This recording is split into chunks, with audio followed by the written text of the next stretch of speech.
এখন আমরা দেখব কাছে আর দূরে।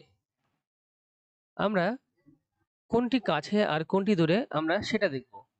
এখানে দেখো, গাছ থেকে মেয়েটি কাছে আছে নাকি ছেলেটি কাছে আছে, গাছ থেকে মেয়েটি দূরে আছে নাকি ছেলেটি দূরে আছে, সেটা আমরা দাগ দিয়ে দেখি। আমরা যদি একটা দাগ দিয়ে দেখি তাহলে দেখব যে মেয়েটি হচ্ছে গাছের অনেক কাছে রয়েছে, আবার বা ছোট একটা দাগ হচ্ছে। আবার যদি গাছ থেকে আমরা একটু দাগ দিই তাহলে দেখো ছেলেটির কাছে যেতে অনেকখানি দাগ দিতে হচ্ছে, অর্থাৎ অনেকখানি দূরে ছেলেটি রয়েছে। তাহলে গাছ থেকে কাছে রয়েছে মেয়েটি আর গাছ থেকে দূরে রয়েছে এই ছেলেটি, অর্থাৎ তুলি হচ্ছে গাছের কাছে রয়েছে আর রাফি হচ্ছে গাছের দূরে আছে।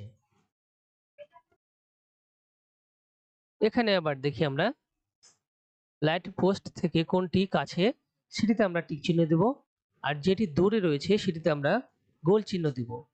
তাহলে এই যে লাইটের যে ল্যাম্প পোস্টটা রয়েছে সেটার কাছ থেকে এটা থেকে কে কাছে রয়েছে, দেখো এখানে কাছাকাছি রয়েছে রিস্কা, আর গাড়িটি রয়েছে রিস্কার পরে, মানে লাইটের পরে রয়েছে গাড়ি।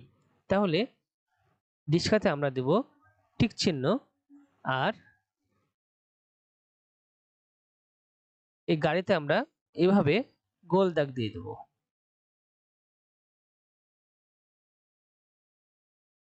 এই ছিল কাছে আর দূরে।